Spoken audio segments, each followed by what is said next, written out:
This is Kimberly Reddington, and I'm the Moms in Business Thought Leader for SeriousWomen.com. And I wanted to talk to you today about the steps that it's required to get a business started. You know, I've been a mom since 1994 and an entrepreneur since 1995. And over the years, I've studied a lot of different entrepreneurs and small business owners. I've read a lot of different business books.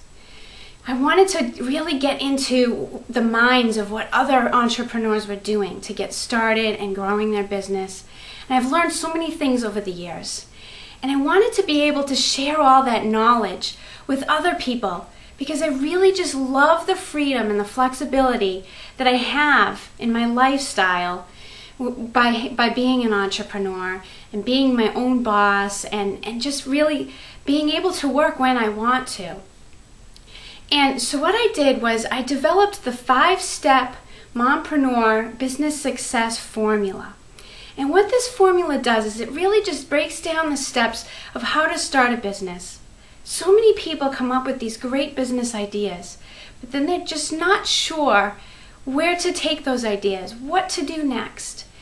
And I wanted to have some steps for you to follow, and I wanted to pick ones that other people were doing. I said to myself, you know, what are these other entrepreneurs and small business owners doing to get started? Are they following a certain pattern? And the answer was yes, they really are following a pattern. And the successful ones are doing that pattern in a certain format.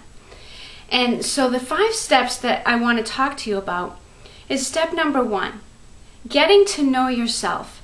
It's really important to know what your strengths and skills are and what your goals and your dreams are. You know, if you're playing on your strengths and you're really learning what those are, then you're just going to really become a good expert at those strengths, aren't you? Because you're already good at that, and now you're just really going to go and you're going to excel. And if you know what your goals and your dreams are for your family and for yourself, then you can build your business around that, and that can go along with your lifestyle.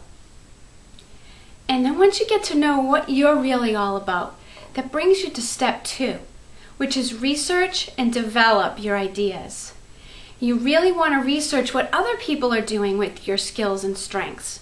You have these and other people have these strengths too. What are they doing with those? That will help you give you some ideas on how you could get started. And also with researching your ideas, what you want to do is once you've come up with some ideas, you want to research your market and find out what they need, find out what they're struggling with, that you could use your skills to help them, and find out what they're willing to open their wallets for. Just because they have a need doesn't mean they're willing to pay to have that fixed. So you really need to do your research before you get started with anything else. And then step number 3 is to clearly define your message. And this is the step where you're really defining what business are you in? Who will you be helping? What is your target market? What problems and frustrations do they have that you know you can help them with? This isn't the step where you're actually coming up with the solution. This is just the step on defining what that message is that you're going to send out to the world. And then step number 4 is to clearly define your solution and your services that are going to help your clients. Now that you know what that message is and what benefits you want to give to your audience, now you're going to come up with the steps. Okay, how exactly are you going to solve their problem? What are the steps you're going to take them through to give them a solution? And step number 5 is to market your services. So many people don't spend enough time marketing their business. They try a few things and that doesn't work. They try a few other things and then they feel like they're a failure. You really need to spend a lot of time in this area, especially in the beginning of your business. If you look at the top leaders on the internet right now, you'll find that they're all over the place. They're marketing in many different ways, and you need to do that too. Make sure that your marketing stays consistent.